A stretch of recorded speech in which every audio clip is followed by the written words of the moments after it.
কোনো রাষ্ট্রনায়ক পৃথিবীতে আছে বলে বিশ্বাস করি না। যে কটা দেশ আছে সৌদি আরবের পাশে আসে সব কটা ইহুদিদের দালাল, সব কটাই আমেরিকার পাঁচাটা গোলাম। তা না হলে আর ইসরায়েল এত বড় ক্ষমতা পায়? আমাদের দেশের কিছু সন্ত্রাসী আছে, তারা আবার এই সন্ত্রাসী ইসরায়েলদের পক্ষে মিছিল বার করে, সাপোর্ট করে। কি বলছি বুঝতে পারছেন না? আল্লাহ পাক তাই শুনিয়ে দিয়েছে, তুমি মুসলমান হও তবে আমি আল্লাহ তোমার কথা শুনবো। কোরআন শোনাচ্ছে, ইয়া বানি আদামা খুদু জিনাতাকুম ইনদা কুল্লি মাসজিদিন ওয়া কুলু ওয়াশরাবু ওয়া লা তুসরিফু ইন্নাহু লা ইউহিব্বুল মুসরিফিন। 8 পারা 14 পৃষ্ঠা প্রথম লাইনে 31 নম্বর আয়াত, সূরার নাম আরাফ। আমার আল্লাহ বলছে, আদমের সন্তানেরা, তোমরা প্রত্যেকে আদমের ছেলে। আমরা প্রত্যেকে কার ছেলে? আদমের ছেলে। ও হিন্দু আদমের ছেলে, খ্রিস্টান আদমের ছেলে, মুসলমান আদমের ছেলে, মুচি আদমের ছেলে। পৃথিবীর যত ব্যক্তি আছে সকলে একই মানুষ থেকে এসেছে। এক, সবার আদি পিতা হলেন এক, তার নাম হলো আদম। তার নাম কি? জোরে বলেন। আল্লাহ বলছেন, আদমের সন্তান, তোমরা যখন নামাজের কাছে যাবে, নামাজের নিকটবর্তী যখন হবে, তোমরা যখন আল্লাহর সঙ্গে সাক্ষাৎ করতে আসবে, তোমার রবের সঙ্গে দেখা করতে আসবে, খুদু জিনাতাকুম ইনদা কুল্লি মসজিদ, তোমরা যখন আমার সাথে আমার সামনে মসজিদে দেখা করতে আসবে, সবচাইতে উত্তম পোশাকটা, সবচাইতে সুন্দর পোশাকটা, সবচাইতে মার্জিত পোশাকটা, ভালো পোশাকটা পরে তোমরা আমার সাথে দেখা করতে আসবে। তোমরা পোশাক পরবে সুন্দর, আমার কাছে দেখা করতে আসবে। আর এরপরে আল্লাহ বলছেন, কুলু ওয়াশরাবু, এবার তোমরা খাও এবং পান করো।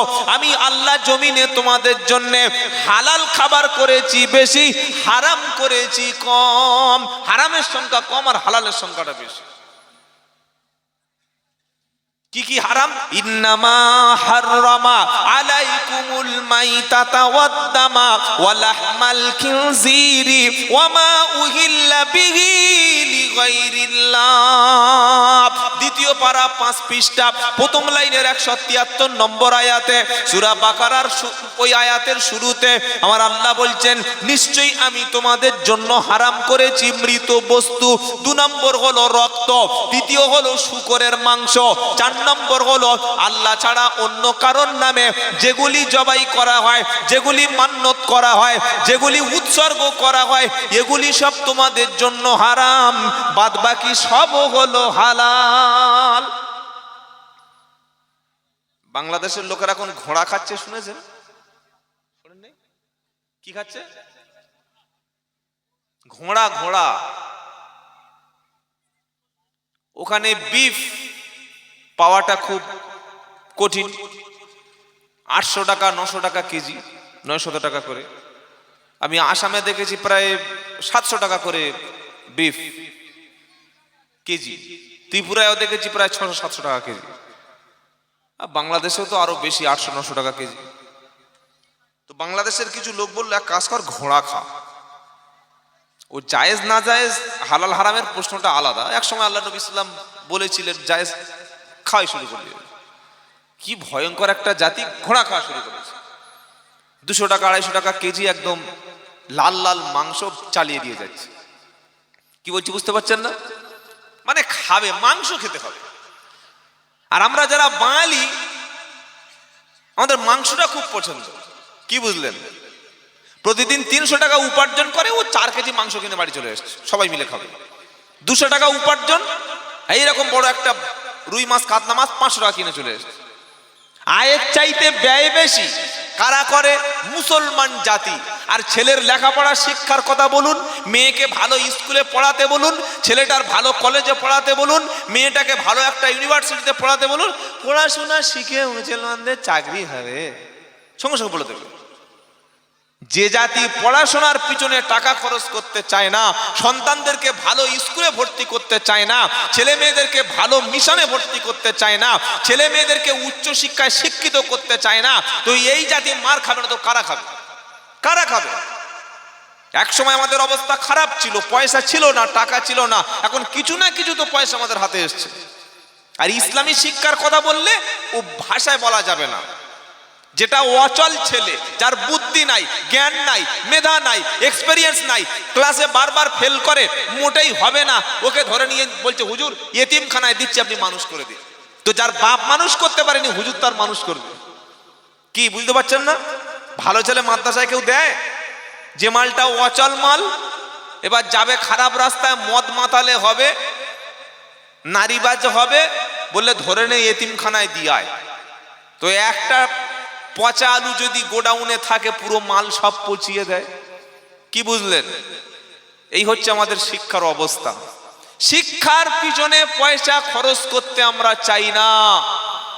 যতক্ষণ আপনার সন্তানকে আপনি লেখাপড়া শিক্ষা দেবেন না, আমি আব্দুল্লাহ জুবায়ের কেন, আমার 14 পুরুষ যদি সারা জীবন এসে বক্তব্য করে যায়, যত বড় পীর সাহেব আর মুফতি সাহেব আপনাদের বক্তব্য করে যাক বা আমাদের সমাজে বুঝিয়ে যাক, আমরা নিজেরাই যতক্ষণ সচেতন না হব, আমরা যতক্ষণ নিজেরা শিক্ষা নিয়ে আমরা আলোচনা না করব, আমাদের সন্তানগুলি ভালো স্কুলে, ভালো কলেজে, ভালো মাদ্রাসায়, ভালো মিশনে, ভালো স্কুলে যতদিন না আমরা পড়াবো, আমাদের জন্য অন্য কেউ প্রতিবাদ করবে না। কে আপনার জন্য কাঁদতে যাবে? কে আপনার জন্য বলতে যাবে? সেজন্য প্রথম দরকার হলো শিক্ষা। 30,000 টাকা বক্তাকে দিতে পারি, যোগ্য শিক্ষিত এডুকেটেড ইমামকে কেন মসজিদে 15,000 টাকা দিতে পারি না? 3,000 টাকা ইমাম রেখেছে, ফজরের নামাজ পড়তে গিয়েছে, ইমাম সাহেবের এত বৃদ্ধ মানুষ, ফজরের সময় ওযু করে এসেছে, রুকুতে গিয়েছে, টপ টপ 2 ফোঁটা লোনা জল পড়ে গেছে, পেশাব বার হয়ে গেছে, ওই অবস্থায় চালিয়ে দিয়েছে। কি বলছি বুঝতে পারছেন না? আজকের একটা মসজিদ দেখুন, মসজিদে লাইব্রেরি নাই। মসজিদে লাইব্রেরি নাই, অবাক হয়ে যায় যে মসজিদে লাইব্রেরি নেই কেন, মসজিদে কেন বই নাই, খালি 300 পিস কোরআন শরীফ, 400 পিস কোরআন শরীফ। আরে ভাই, আরবি কোরআন আর দরকার নেই তো, যা আছে ওই লোক পড়ে এখন পড়ুক না কয়েকশো বছর। কি বলছি কথা বুঝতে পারছেন? ভুল ব্যাখ্যা করবেন না। যে কোরআনগুলো আরবিতে আছে ওগুলো এখন পড়ুক না, আবার 10 পিস কোরআন শরীফ আরবিতে দিচ্ছে কেন? ভালো কিছু বই এই মসজিদে একটা লাইব্রেরি করে দেওয়া যায় না? বিশ্বনবীর জীবনী, সাহাবাদের জীবনী, মুসলমানদের ইতিহাস, ভারতবর্ষের ইতিহাস, ওমর ফারুকের ইতিহাস, সালাউদ্দিন আইয়ুবের ইতিহাস, কারা ছিল আমাদের মুসলমান নেতা, কারা ছিল আমাদের লিডার, তাদের সম্পর্কে আলোচনা আজকের মসজিদগুলিতে হয় না। ইমাম যদি জুমার দিন কথা বলে, ইমাম যদি জুমার দিন ভালোভাবে খুতবা দেয়, ইমাম যদি মানুষকে সচেতন করে, ইমাম যদি রাজনীতির বিষয়ে মানুষকে সচেতন করে, সেক্রেটারি বলছে হুজুর মসজিদে রাজনীতি করবে কেন, মসজিদে সব বলবে কেন? তো মসজিদে বলবো না কি তোমার কবরে গিয়ে বলবো? মসজিদে যদি রাজনীতির সম্পর্কে মানুষকে সচেতন না করা হয়, কোন জায়গায় বলবো? সারা জীবন টুপি মাথায় দিয়ে, সারা জীবন তোমাদেরকে মাথায় টুপি দিয়ে ধোকা দিয়ে এসছে। আপনারা প্রত্যেকে জানেন যে বিলটা পাশ হয়েছে ওয়াকফ আইন। এই বিল পাশ হওয়ার আগে বিহারের নীতিশ কুমার আর চন্দ্রবাবু নাইডু, এই দুইজন বেঈমান হারামখোরগুলো রমজান মাসে মাথায় টুপি দিয়ে পাঞ্জাবি পরে মুসলমানদের সাথে ইফতার করেছে। কি বলছি বুঝতে পারছেন না? ইফতারে সবাইকে ওয়েলকাম, যে কোনো হিন্দু ভাই, খ্রিস্টান ভাই, জৈন, শিখ সবাই ইফতার খেতে পারে। ইসলাম অত ছোট না যে ইফতার খেলে তাকে মেরে বার করে দেবে, সে ধর্ম ইসলাম না। আপনার মসজিদে একটা হিন্দু আসতে পারে, বসতে পারে, কিছু জানতে আসতে পারে, শিখতে আসতে পারে, কিছু সাহায্য চাইতে আসতে পারে। কোনো মসজিদে যদি একজন হিন্দু বোন এসে বলে যে আমার মেয়েটার বিয়ে হচ্ছে না, আপনি টাকা দিলে জাহান্নামে যাবেন না? এর জন্য সওয়াব আছে? বলুন, জোরে বলুন, সওয়াব আছে। একটা খ্রিস্টান যদি বলে যে আমার ছেলেটা ক্যান্সার আক্রান্ত, তার টাকা লাগবে, মসজিদ থেকে যদি 5,000 টাকা দেওয়া হয়, সওয়াব হবে না গুনাহ হবে? কিন্তু কষ্ট লাগে কোন জায়গায়? বিহারের নীতিশ কুমার আর চন্দ্রবাবু নাইডু, এই দুই বেঈমান মাথায় টুপি দিয়ে বড় পাঞ্জাবি পরে রমজান মাসে মুসলমানদের সাথে ইফতার করলো, আর পার্লামেন্টে ওয়াকফ বিল পাস হওয়ার সময় এই বেঈমান দুটো ওয়াকফ বিলের পক্ষেই ভোট দিল। কি বলছি বুঝতে পারছেন না? কাদেরকে ইফতার খাওয়াচ্ছেন, কাদেরকে ইফতার মজলিসে ডেকে ডেকে বসাচ্ছেন, ভালো করে বুঝুন। আপনার শত্রুকে, আপনার বন্ধুকে এটা চিনতে শিখুন। সেজন্য আমাদের প্রত্যেকের সচেতন, শিক্ষিত এবং সামাজিক, দেশপ্রেমিক, ধর্মপ্রেমিক, কোরআনওয়ালা হতে হবে। আমি অনুরোধ করে যাচ্ছি, আপনার মসজিদে যেন একটা লাইব্রেরি থাকে। পড়াশোনা না করলে জাতি জানবে কি করে? তো আল্লাহ কি বলছেন? কুলু ওয়াশরাবু, বান্দা তুমি খাও এবং পান করো, খাও এবং পান করো, তবে শর্ত আছে একটা, ওয়ালা তুসরিফু, তুমি যেন অপচয় করো না, কারণ ইন্নাল্লাহা লা ইউহিব্বুল মুসরিফিন, অপচয়কারীকে আমার আল্লাহ কখনো ভালোবাসে না।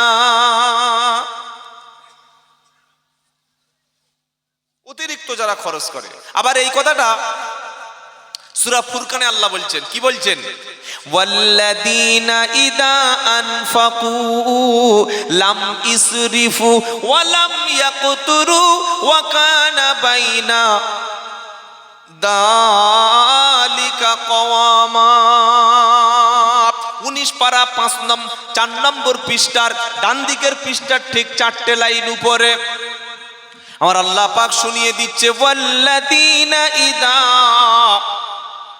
আনফাকু, আমার মুমিন বান্দা যারা, আমার খাস বান্দা যারা, আল্লাহর ইবাদুর রহমান যারা, তারা যখন অর্থ ব্যয় করে, তারা যখন খরচ করে, লাম ইসরিফু ওয়া লাম ইয়াকতুরু, তারা অপচয় করে না, আবার কার্পণ্য করে না, অতিরিক্ত উল্টো পাল্টা খরচ করে না, আবার কৃপণ বকিলের মতো টাকা শুধু জমিয়েছে, টাকা শুধু অর্থ সম্পদ জমিয়েছে, একটা টাকাও দিচ্ছে না, বাড়াবাড়ি করে না, আবার অপচয়ও করে না।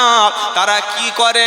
আল্লাহ পাক শোনাচ্ছে, ওয়াল্লাযীনা ইযা আনফাকু লাম ইসরিফু ওয়া লাম ইয়াকতুরু ওয়া কানা বাইনা দালিকা কওয়ামা, তারা এই দুইয়ের মাঝামাঝি তারা অর্থ ব্যয় করে, বাড়াবাড়িও নাই আবার কমেও নাই। মুসলমানদের বাড়ির বিয়েতে 8 লাখ 10 লাখ টাকা খরচ হলো, আর ওই বিয়ে বাড়িতে 500 বরযাত্রী খেলো। ইমাম সাহেবের টাকা দেওয়ার সময় কত বলুন বলুন, কত হুজুর? বিয়ে পড়ানো 1000 টাকা রেজিস্ট্রি করে নাকি?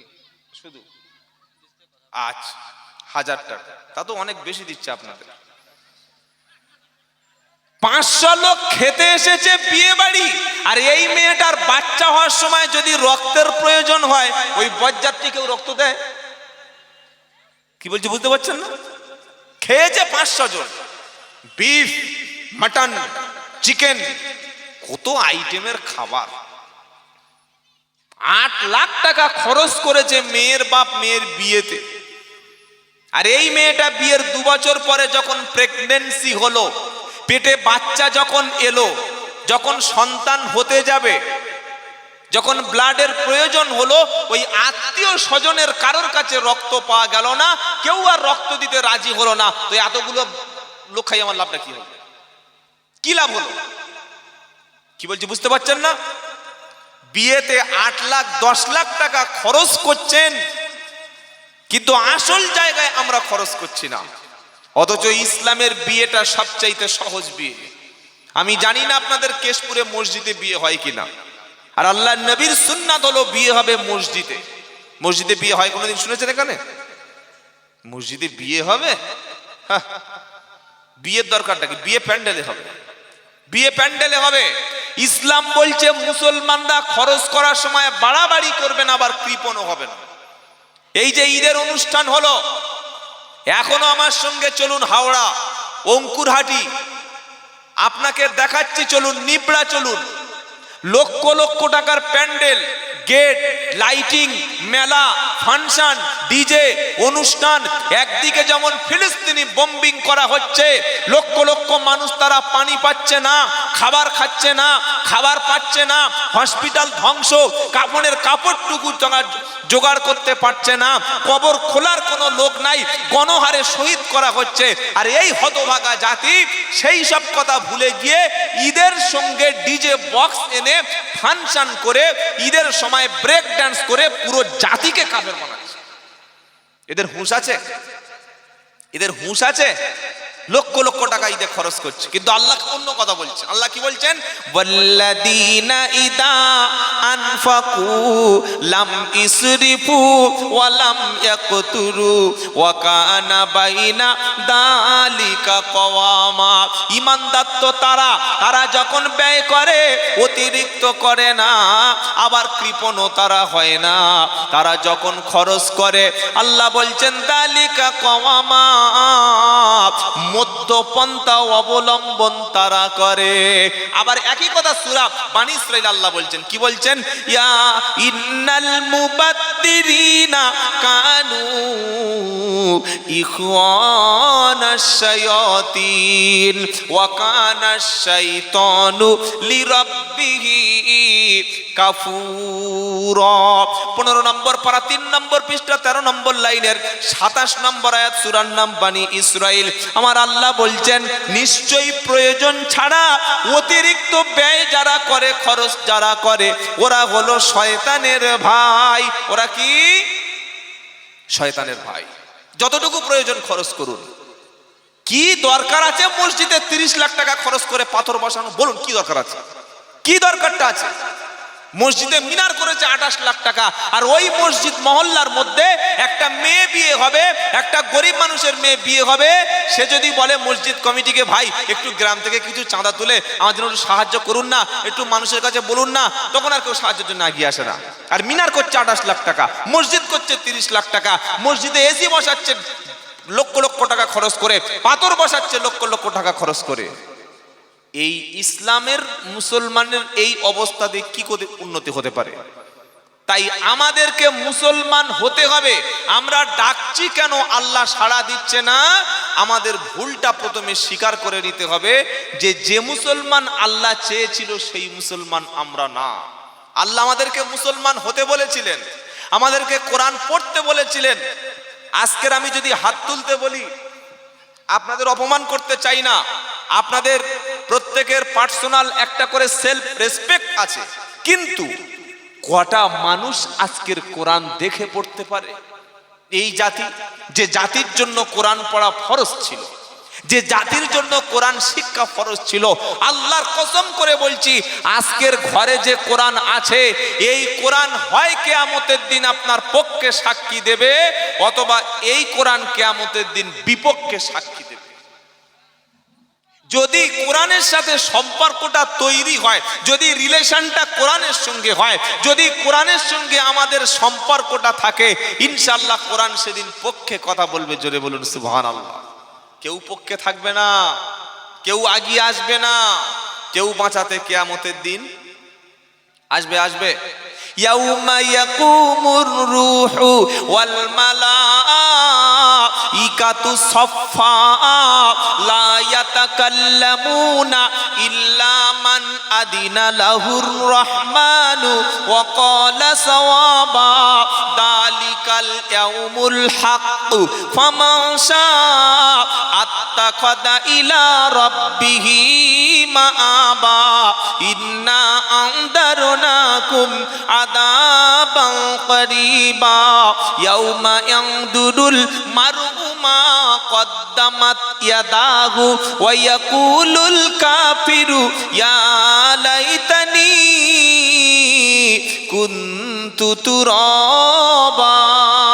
এটা সূরা নাবা 30 পারা, সূরা নাবার প্রথম সূরার শেষ অংশে আমার আল্লাহ পাক শোনাচ্ছে, ইয়াউমা ইয়াকুমুর রূহু ওয়াল মালাইকাতু সাফফা। জিবরাইল যেদিন দাঁড়িয়ে যাবে, ফেরেশতারা যেদিন সারিবদ্ধভাবে দাঁড়িয়ে যাবে আল্লাহর সামনে, সেদিন আপনার পক্ষে কেউ কথা বলতে আসবে না, কোনো উকিল সেদিন খুঁজে পাওয়া যাবে না, সেদিন কেউ আপনার জন্য মামলা লড়ার জন্য আসবে না, আপনার পক্ষে মুখ কেউ খুলবে না, কেউ ওকালতি করতে আসবে না। আর কথা যে বলবে সত্য কথা বলবে, মিছে কথা সেদিন বলার কোনো সুযোগ থাকবে না। দুনিয়ায় বিপদে পড়লে মোটা মোটা টাকা দিয়ে উকিল পাওয়া যায়, যত বড় চোর হোক যত বড় গুন্ডা হোক, টাকা থাকলে জামিন পাওয়া। ভারতবর্ষে যত মেম্বার অফ পার্লামেন্ট বা সদস্য আছে, এক একজনের বিরুদ্ধে 28-30টা করে মামলা আছে। আপনারা জানেন? জানেন না? 28-30-40টা করে মামলা আছে এক একটা এমপির নামে, এক একটা এমএলএ এর নামে। কই ওদেরকে কেউ ধরে ছুঁক? পুলিশের বাবার ক্ষমতা না ওদের অ্যারেস্ট করা। কেন? ও সুপ্রিম কোর্টে এমন উকিল দেবে 2 কোটি 3 কোটি টাকা এক একটা উকিলের ফিস দিয়ে দেবে, দিয়ে আরামসে তারা ঘুরবে। আর একটা গরিব মানুষ ধরা পড়েছে, এমন ভাবে ওর জেলে দেবে, জামিনের রাস্তা পাওয়া যাবে না। তাই আমরা একটা কথা সবাই বলি, কি বলি? আইন সবার জন্য, জোরে বলেন, মিথ্যা কথা, পাকা মিথ্যা কথা। আইন সবার জন্য সমান না। নেতাদের, মন্ত্রীদের, প্রভাবশালী ব্যক্তিদের, টাকাওয়ালা লোকদের, কোটিপতি ব্যক্তিদের জন্য আইনটা সহজ। এদিক থেকে জেলে ঢুকছে, ওদিক থেকে জামিন মিলছে। আর নিরপরাধ মুসলমান, নিরপরাধ সংখ্যালঘু, নিরপরাধ নিচু জাতের মানুষ, একবার যদি কোনো কারণে তাদের গ্রেপ্তার করা হয়, সারা জীবন জেলে পচিয়ে মারবে, জামিনের রাস্তা পাওয়া যাবে না। আইন সবার জন্য সমান, এটা মিথ্যা কথা। আইন সবার জন্য সমান, এটা আল্লাহর আদালতের সত্য কথা, দুনিয়ার আদালতের সত্য কথা না। কি বলছি কথা বুঝতে পারছেন? কিন্তু আল্লাহ পাক কি বলছেন? কিয়ামতের দিন কোন মামলা লড়ার মতো আইনজীবী বা কোন মুফতি সাহেব, কোন পীর সাহেব, কোন হাজী সাহেব, কোন গাজী সাহেব আপনি কিয়ামতের দিন দিয়ে দেবে না, সে আপনার পক্ষে মামলা লড়ে দেবে, এরকম কোন সুযোগ থাকবে? ওয়াত্তাকু ইয়াউমাল্লা থাকবে কি থাকবে না? আমার কথা নয়, আল্লাহর কথাই শুনুন। ওয়াত্তাকু ইয়াউমাল্লা তাজজি নাফসুন আন নাফসিন শাইয়া ওয়ালা ইকবালু মিনহা শাফাআতু ওয়ালা ইউখাযু মিনহা আদলু ওয়ালা হুম ইনসারুন। প্রথম পারা সূরা বাকারার 48 নম্বর আয়াতে 14 নম্বর লাইনেতে কোরআন শোনাচ্ছে, সেদিনকে ভয় করো যেদিন কেউ কারোর কোনো বিনিময় করতে পারবে না, কেউ কারোর সেদিন কোনো উপকারে আসবে না, সেদিন কারোর পক্ষে সুপারিশকারী কেউ থাকবে না, আল্লাহর সামনে কোনো মাল দিয়ে বদলা আদায় করার মতো অবস্থা সেদিন থাকবে না। ইয়াউমা ইয়াতি লা তাকাল্লামু নাফসুন ইল্লা বিইদনিহি। 12 পারা 12 পৃষ্ঠা 10 নম্বর লাইনের 105 নম্বর আয়াত, সূরার নাম সূরা হুদ। আমার আল্লাহ পাক শোনাচ্ছে, এমন একটা দিন আসবে, লা তাকাল্লামু নাফসুন ইল্লা বিইদনিহি। সেদিন কথা বলবে আল্লাহর হুকুম ছাড়া, আল্লাহর সামনে কাউকে বাঁচানোর জন্য কথা বলবে, এমন দিন সেদিন কিন্তু হবে না। ইয়াউমা ইদিল লা তানফাউশ শাফাআতু ইল্লা মান আদিনা লাহুর রহমানু ওয়া রাদিয়া লাহু কওলা। 16 পারা 18 পৃষ্ঠা 10 নম্বর লাইনের 109 নম্বর আয়াত, সূরার নাম তাহা। কোরআন শোনাচ্ছে, সেদিনের মুসিবতের দিনের কথা স্মরণ করো। আল্লাহ পাক যার কথা শুনতে রাজি হবে, যার কথা তিনি পছন্দ করবে, শুধু সেই ব্যক্তি আল্লাহর সামনে কথা বলবে। আর অন্য কোনো ব্যক্তি আল্লাহর সামনে সেদিন মুখ খুলতে পারবে না। ঠিক করে রেখেছে, নামাজ না পড়লে কি হবে? বাড়িতে তো মিলাদ দি, হুজুর এসে মাঝে মাঝে দোয়া করে দেয়, ইনশাআল্লাহ পার হয়ে যাব। কবরে ঢুকে দেখো দুনিয়া জিনিসটা আলাদা আর কবরটা আলাদা। এখানে বিপদে পড়লে নেতা মন্ত্রী এমএলএ পুলিশ ভাই বন্ধু পাড়া প্রতিবেশী পাওয়া যায়, কিন্তু মাটির মধ্যে যখন ঠিকানা হবে, মাটির মধ্যে যখন আপনার ঘর হবে, দুনিয়ার সমস্ত লাইন থেকে যখন আপনার ডিসকানেক্টেড হয়ে যাবে, আর সাহায্যকারী বলতে কেউ নাই। যে আমলটুকু করেছিলেন, যেটা নিয়ে গেছেন, যে আমলটুকু জীবিত অবস্থায় করতে পেরেছিলেন, অতটুকুই সাথী হবে। এবার আপনি ভাবুন, আল্লাহর নবী তাই বললেন কোরআন কিয়ামতের দিন কারো পক্ষে থাকবে আর কারো বিপক্ষে থাকবে। আপনি যদি দুনিয়াতে কোরআনের পক্ষে থাকতে পারেন, আখিরাতে কোরআন পক্ষে থাকবে। আর দুনিয়াতে যদি কোরআনের সম্পর্ক আপনার সঙ্গে না থাকে, আখিরাতে বিপক্ষে থাকবে। দুনিয়াতে কোরআন কি করে পক্ষে রাখতে হবে? 150 টাকার একটা কোরআন কিনে, ছোট বুক পকেট কোরআন কিনে পকেটে রেখে দেবো, তাহলে কোরআন সাথে আছে, তাই তো? হ্যাঁ না বলে না? হ্যাঁ। ওজন যখন করব মাল কম দেব, মুসলমানের খসলত। মুসলমানদের চরিত্র ওজনে কম দিচ্ছে, আস্তাগফিরুল্লাহ। ব্যবসা করছে, ভেজাল দিচ্ছে, 2 নম্বরে মাল বিক্রি করছে, চুরির মাল বিক্রি করছে, আবার বলছে আল্লাহর কসম ভাই একদম খাঁটি মাল, চুরির মাল বিক্রি করছে মুসলমান। কোরআনের অনুযায়ী জীবন যাপন যদি কেউ করে, আমার আল্লাহ পাক শুনিয়ে দিচ্ছে, এই কোরআন হাসরের ময়দানে তোমার পক্ষে সেদিন সাক্ষী দেবে। যেদিন বাপ তার সন্তানের পরিচয়টা ভুলে যাবে, মা যেদিন তার সন্তানের কথা ভুলে যাবে, স্ত্রী যেদিন স্বামীকে চিনবে না, স্বামী যেদিন তার স্ত্রীকে চিনবে না, জন্ম দেওয়া ছেলের কথা বাপ সেদিন ভুলে যাবে। ইয়া আইয়ুহান নাসুত্তাকু রব্বাকুম, ইয়া আইয়ুহান নাসুত্তাকু রব্বাকুম ওয়াখশাউ ইয়াউমাল্লা ইয়াজজি ওয়ালিদুন আও ওয়ালাদিহি ওয়ালা মাউলুদুন হুয়া জাজিন আও ওয়ালিদিহি শাইয়া। এটা 21 পারা 13 পৃষ্ঠা 9 নম্বর লাইনের 31 নম্বর আয়াত সূরা লুকমান। ও বিশ্বের মানুষেরা, আল্লাহকে ভয় করো, তোমার সৃষ্টিকর্তাকে ভয় করো, আর সেদিনের কথা ভয় করো যেদিন জন্ম দেওয়া পিতা তার সন্তানের কথা ভুলে যাবে, সন্তান সেদিন বাপের পরিচয়টা ভুলে যাবে। এদিন তোমার পাশে কে থাকবে বলো? সেদিন কোরআন তোমার পাশে দাঁড়িয়ে যাবে। কোরআন বলবে রব্বানা, এই ব্যক্তি কোরআন ছাড়া এক পাও কখনো চলতো না। কেশপুরের মুসলমান, এখনো সুযোগ আছে, এখনো চোখে দেখতে পাচ্ছেন, এখনো কানে শুনতে পাচ্ছেন, এখনো মুখের মধ্যে জিহ্বা আছে, মুখে দাঁত আছে, কথা এখনো বলতে পারেন। আর আমাদের হাতে সময় নাই। আগামী কাল থেকে চলো ওযু করে মসজিদে যাই, নামাজটা হয়ে গেলে মাথার টুপিটা খুলে মুখে সিগারেট টানতে টানতে বাইরে এসে নামাজি বলে বুকে হাত চাপড়ে দিও না। নামাজটা হয়ে গেলে ইমাম সাহেবের কাছে বসো, ছাত্রের মতো বসো, কোরআনটা ইমাম সাহেবের কাছে দিয়ে বলো মাওলানা 30-40 বছর সংসার করেছি বিবির সাথে, 2-3টে ছেলের বাপ হয়ে গেছি আমি, জমি আছে, জায়গা আছে, অর্থ আছে, সম্পদ আছে, আমি বৃদ্ধ হয়ে মারা যাওয়ার সময় হয়ে এলো, চুল দাড়ি হাফ আমার পেকে গেল, এখনো কোরআন জিনিসটা কি জানি না, এটা কি আমার জীবনে শেখা হবে না? আপনি একটু কোরআন শিক্ষার ব্যবস্থা করুন।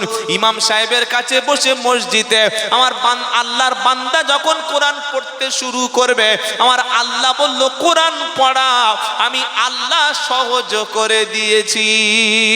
বললে হুজুর দলিল কি আছে বার করো, তো কোরআন শোনাচ্ছে ওয়ালাকাদ ইয়াসসারনাল কুরআনা লিযিকর ফাহাল মিন মুদ্দাকির। সূরা কমারের মধ্যে 4 বার উত্তর দিচ্ছে। আমার আল্লাহ পাক শুনিয়ে দিচ্ছে, আমি কোরআন পড়া, কোরআন মুখস্থ করা, কোরআন স্টাডি করাকে আমি সহজ করে দিয়েছি। কে আছো এসো কোরআন থেকে শিক্ষা নেবে। হে আমার জাতি, ফিরে এসো আল্লাহর দিকে। জীবনের অনেকটা সময় নষ্ট করে ফেলেছো, খালি মরার পরে আপনার হিসাব চালু হবে, দুনিয়ার সব হিসাব সেদিন বন্ধ হয়ে যাবে। মরণের সময়ও কোরআন কাজে লাগবে। যদি মরণের সময় সময় আপনার সিনায় কোরআন থাকে, আপনি যদি কোরআন পড়তে থাকেন, আপনি কোরআন পড়তে পড়তে যখন মৃত্যুবরণ করবেন, ওই পবিত্র অবস্থায় কোরআন পড়তে পড়তে যারা মারা যায়, আমার আল্লাহর ফেরেশতারা এমন ব্যক্তির কাছে এসে সালাম দেবে। কি দেবে বলুন? কি দেবে? সালাম মুসলমানদের আছে? বিয়ে হয়ে গেছে, ইজাব কবুল হলো, খুতবা হলো, দোয়া হয়ে গেল, তো বরের বোনাই যায় না বিয়েতে? যাই কি যায় না? বলছে উর্দানে সালাম, উর্দানে সালাম। তখন বর কি করলো? মুখে একটা রুমাল চেপে আসসালামু আলাইকুম, ওই শেষ। ওই যে সালাম দিয়েছে বিয়ের পরে, আর জিন্দেগিতে শ্বশুর বাড়ি সালাম দেবে না। শান্তি পাবে কোথায়? কোথায় শান্তি আসবে? ঘরে ঢুকছে সালাম দেয় না, বার হচ্ছে সালাম দেয় না, সালাম জিনিসটাই জানে না। অথচ দুজন মুসলমানদের মধ্যে, দুজন অপরিচিত ব্যক্তির মধ্যে প্রথম পরিচয় হবে আসসালামু আলাইকুম দিয়ে। বলুন সুবহানাল্লাহ। সুবহানাল্লাহ বলেন। আপনি কোনো কথা শুরু করবেন, আলোচনা শুরু করবেন, কনফারেন্স শুরু করবেন, কোনো কনভারসেশন শুরু করবেন, প্রথম কথা যেটা আপনার জবান দিয়ে বার হবে ওটা হচ্ছে আসসালামু আলাইকুম। এই আমলটা শুরু করবেন তো ইনশাআল্লাহ? ইনশাআল্লাহ বলেন। সালাম, ইসলাম দিয়ে আপনার ঘর সুন্দর হবে। তো বান্দা যখন মারা যাচ্ছে পবিত্র অবস্থায়, কোরআন ছিল সাথে, ফেরেশতারা চলে এসেছে, এসে কি বলছে? আল্লাযীনা তাতাওয়াফাহুমুল মালাইকাতু তাইয়্যিবিন সালামুন আলাইকুম উদখুলুল জান্নাতা বিমা কুনতুম তা'মালুন। 14 পারা সূরা নাহলের 32 নম্বর আয়াতে 9 নম্বর লাইনেতে আমার আল্লাহ পাক শুনিয়ে দিচ্ছে, যারা পবিত্র অবস্থায়, ঈমান অবস্থায়, ভালোভাবে পবিত্র অবস্থায় যারা মৃত্যুবরণ করে, ওদের মরণের সময় আল্লাহর পক্ষ থেকে ফেরেশতা এসে ওদের উপরে সালাম দেয় আর বলে উদখুলুল জান্নাতা বিমা কুনতুম তা'মালুন। হে আল্লাহর বান্দা, চলো সামনের দিকে, চলো জান্নাতের দিকে। তুমি যে ভালো আমল করেছিলে তার কাজের বদলা হিসাবে আল্লাহর জান্নাতের দিকে তুমি ধাবিত হও। ঈমানদার ব্যক্তি মরণের সময় তার শেষ ঠিকানা জান্নাতের অংশ সে দেখতে পাবে।